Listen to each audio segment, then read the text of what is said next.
বাটি লাগবে?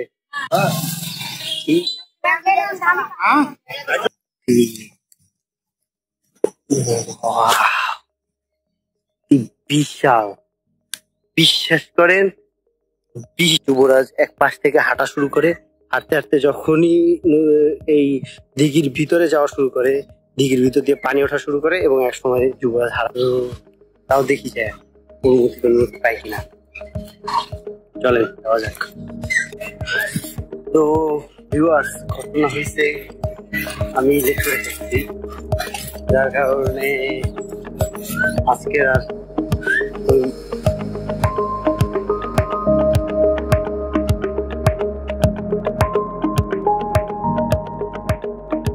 আসসালামু আলাইকুম ভিউয়ার্স, আজকে আর নতুন আপনাকে স্বাগতম।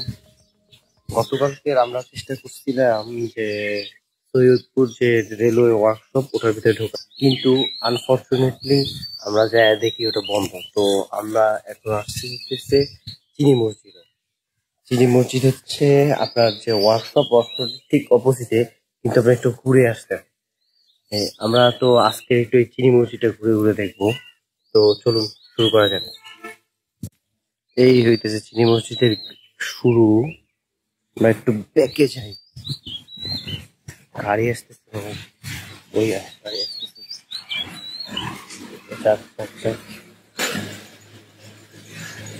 এই হইতেছে চিনি মসজিদটা, সম্পূর্ণ চিনি মসজিদ হচ্ছে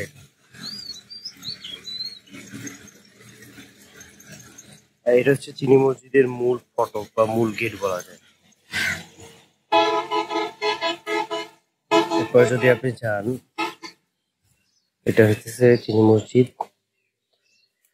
চিনি মসজিদের ভিতরটা সুন্দর, বাট বিষয় হচ্ছে এটা শুধু নামাজের সময় খোলে, অন্য সময় তেমন একটা খোলে না।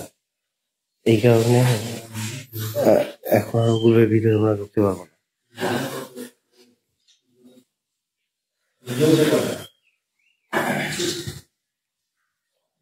আমি যখন আসছিলাম তখন ফজরের নামাজের সময় ছিল, কিন্তু আর অন্ধকার ছিল, যার কারণে আমি তখন ভিডিও করিনি। আমি জানতাম না যে এগুলো সব আটকে দেয়।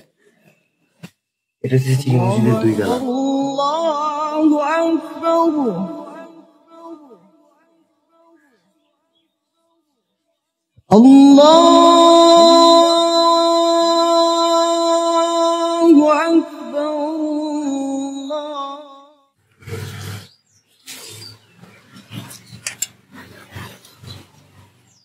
আর এদিক দিয়া দোতলায় উঠে মেনলি, কিন্তু আমার মনে হয় দোতলাটা বন্ধ। হ্যাঁ, ওই যে বন্ধ। আমরা শুধু ভিতরে ক্যামেরাটা ঢুকে শুধু কিছু ভিডিও শর্ট নিতে পারবো আর কি। এই যে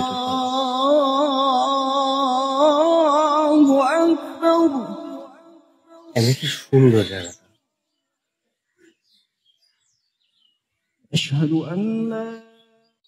আমার কাছে যা মনে হয় চিনি মসজিদের এই পোর্শনটা শুধুমাত্র জুমার দিনে করে, এছাড়া অন্য সময় আটকে রাখে। ওদিকে দেখার মতো তেমন কিছু না।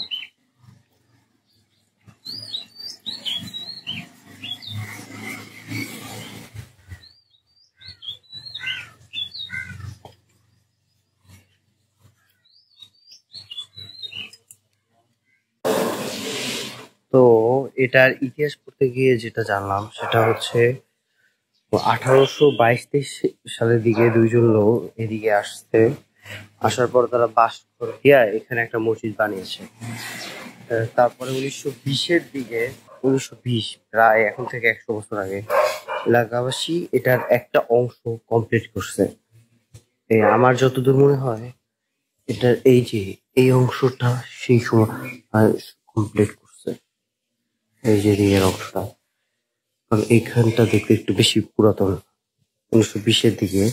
পরবর্তীতে কলকাতা থেকে চীনামাটির যে ভেঙে যাওয়া যে অংশগুলো, ওগুলো নিয়ে আসছে এবং এইটার বাকিগুলো বানাইছে, যার কারণে এটাকে বলা হইতেছে চীনা মসজিদ। এই যে দেখেন না, এইগুলো হইতেছে এই যে চীনা বিভিন্ন প্লেট, ওগুলোর ভাঙ্গা ভাঙ্গা অংশগুলো, ওগুলো বসে বসে এটা একটা আনকমন স্ট্রাকচার দাঁড় করেছে আর কি। এই হইতেছে এটার ইতিহাস। এখন চলে আমরা কিছু বিরল শট দেখি।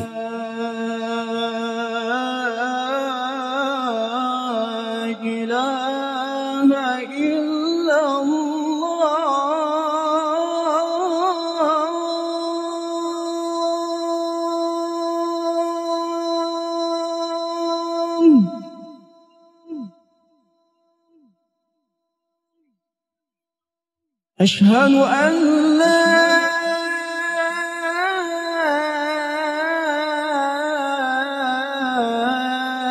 إله إلا الله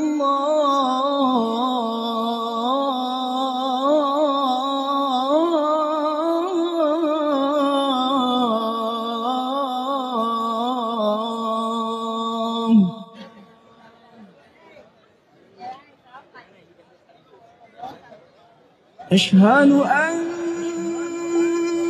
محمد رسول الله ওইটা মনে হয় নতুন, এটাও নতুন করছে এই যে এই সাইডটা। চলুন তো একটু দেখে আসি।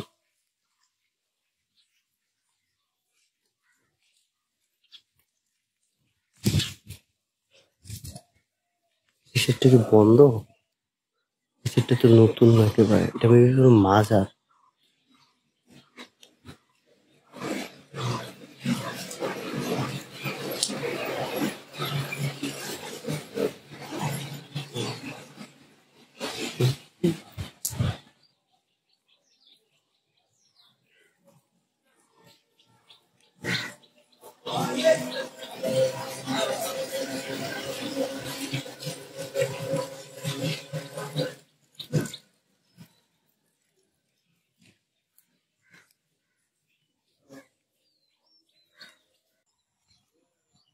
আমি ঢুকছিলাম সৈয়দপুরের যে কারখানা আছে রেল কারখানা, সমস্যা হইতেছে 1 নাম্বার এখানে যে অফিসার আসে না।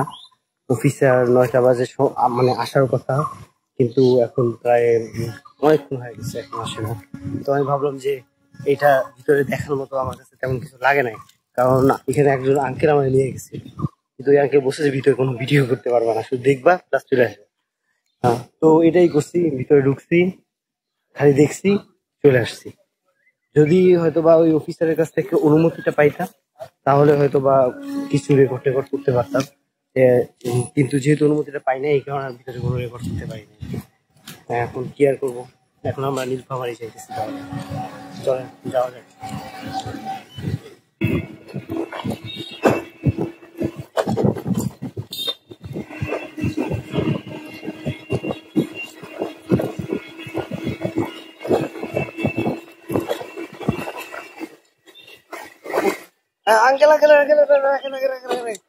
খুলছে তো ভিউয়ার্স, আমি সৈয়দপুর রেল স্টেশনের ওই অফিসার, উনিও আসছিল, ওনার সঙ্গে কথা বলছি। তো উনি বলছে যে যদি ভিতরে ঢুকতে হয় তাহলে শিক্ষা প্রতিষ্ঠানের মাধ্যমে আসতে হবে, মানে বড় কোনো শিক্ষা সফর হলে তখন আসতে পারবে, এছাড়া আর কেউ ঢুকতে পারবে না। যাই হোক, একটা দিন ওয়েস্ট হইলো শুধু শুধু, আগে জানে ভালো হইতো। যদিও ভিতরে ঢুকছিলাম অন্য আরেকজন আঙ্কেলের হেল্প নিয়ে, বাট ওইটা নিয়ে ভিডিও টিডিও করতে পারবো না শুধু শুধু ঢুইকা। ঠিক আছে, চলেন তাইলে যাওয়া যাক। আর আমি আর একটা যে ভুল করছিলাম প্রথম দিনে, সেটা হইতেছে সৈয়দপুর আসার পরে আমি ওয়াবদাতে না নামে পরে নামছি। তো আপনারা যদি কখনো সৈয়দপুর আসেন তাহলে ওয়াবদাতে নামবেন, এটা মনে রাখেন। তো ভিউয়ার্স, আমরা এখন যাইতেছি নীলফামারী সার্কিট হাউসের দিকে, এরপরে আমরা যাবো হইতেছে তিস্তা ব্যারেজের দিকে। তো নীলফামারী সার্কিট হাউস প্রায় আমি কাছাকাছি এসে বসছি। এই রোডটার ভিতরে, আমি যে রোডটার দিকে যাইতেছি এই রোডটার ভিতরে হওয়ার কথা, আসলে কি এখানে না অন্য জায়গায়। তো সার্কিট হাউসের বদলে আমি অন্যদিকে চলে গেছিলাম। ও, এটা নীলফামারী সার্কিট হাউস না, ঠিকই আছে। আমি ভাবছিলাম কাজ টাজ চলতেছে কিনা আবার। সার্কিট হাউস,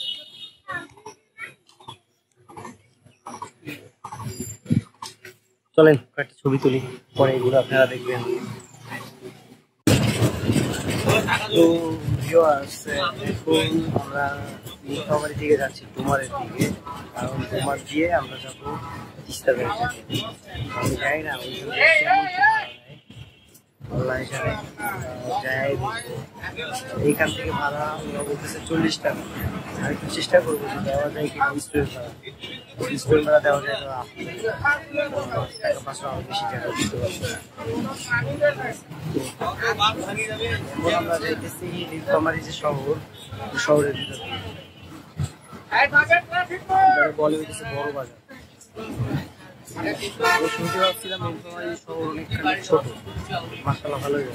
তো আমরা এখন যাইতেছি ডুমারের দিকে, কিন্তু আমার কাছে মনে হইতেছে নীলফামারী থেকে ডুমারের ভাড়াটা একটু বেশি, মেবি এই দিকটাতেই ভাড়া একটু বেশি, কারণ 22 কিলোমিটার 40 টাকা আমার জন্য অনেক বেশি হয়।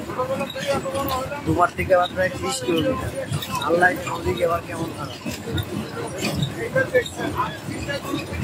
ওদিকেও এমন ভাড়া থাকে, তাহলে আমি চেকিং করা ছাড়া উপায় নেই। চেকিং করতে